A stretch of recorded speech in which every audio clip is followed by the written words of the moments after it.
More runs were piled on by Middlesex on the second day of the top-of-the-table LV County Championship clash between the third-place team and leaders Sussex at Lords, but the visitors couldn't follow suit as Middlesex began to take complete control with the ball. The home side had a terrific opening day and resumed on the second morning very well placed on 320 for 3, with Chris Rogers on 161 and Neil Dexter on 62.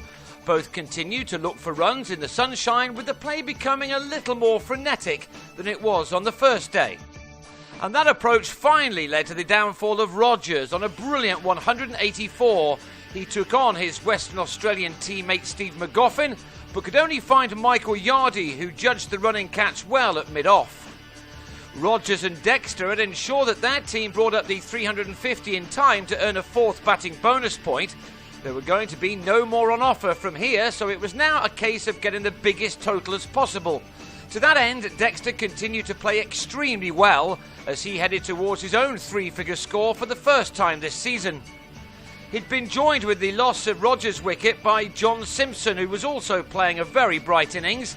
The morning was again turning out to be a good session for Middlesex, who announced right from the off this summer that they are a side to be reckoned with, something that Sussex were finding out firsthand. Before lunch was taken, Dexter, the county's club captain and the man who'll take over the reins in the championship when Rogers joins the Ashes party, cut Chris Nash for 3 backward of point to earn his superb century. He'd had to wait for a long time before he could start his innings, but once there he took advantage of the conditions to get to 3 figures off 190 deliveries.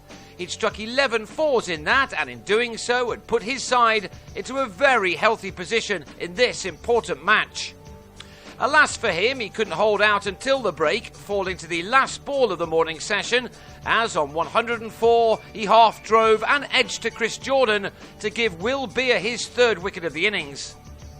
So lunch was taken with Middlesex on 420 for 5, with a message to really push on in the afternoon to speed up the declaration.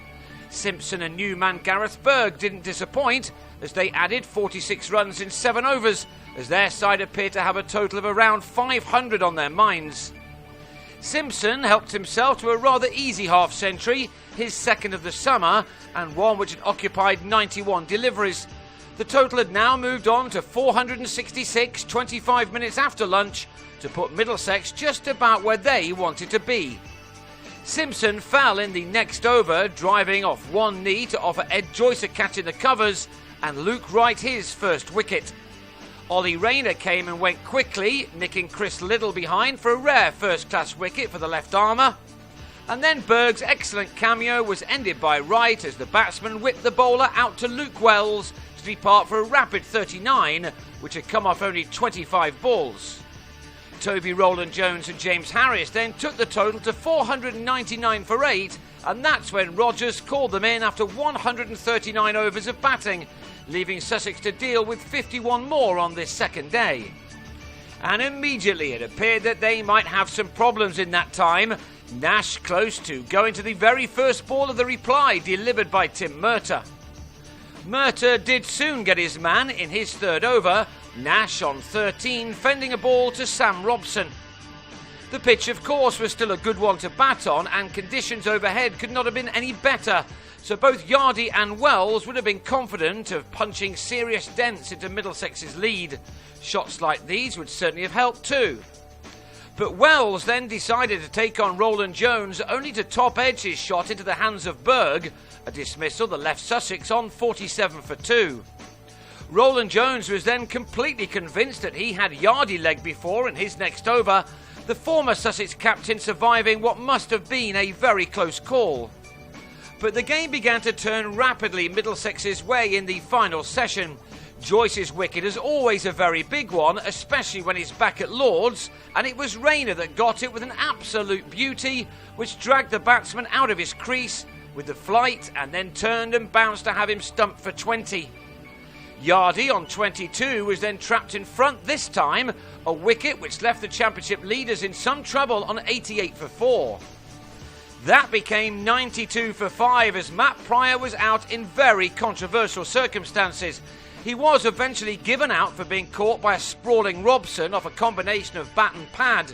It appeared that Pryor, with a better view than anyone, thought that the ball had been grounded, and he was not at all happy about the appeal nor the decision, even though the fielder tried to persuade him. But he did have to drag himself off with just 10 runs to his name and his side in an ever-increasing hole. That dismissal just rocked Sussex back even further. Ben Brown then lobbed a simple return catch to the man of the moment, Rayner, who's been working on his action to very good effect. He was loving all this against his former county. Harris then made matters worse for the visitors as he now trapped Jordan in front for a duck, another man who didn't seem overly happy with the decision. Just about everything was going wrong for Sussex. It's sessions like this that makes this tournament what it is, a very good side, top of the heap, suddenly under the cosh. And how? Wright did at least bat through the final 50 minutes with beer, but their side now have it all to do to turn this game around. With Wright on 38, Sussex will go again on the third morning on 147 for 7, and that still leaves them a mammoth 352 runs behind their hosts. That means they still require a further 203 to avoid the follow-on. That will almost certainly be enforced by Rogers. Sussex have work to do to prevent being overhauled by Middlesex at the top of the table and to keep their unbeaten record this season intact.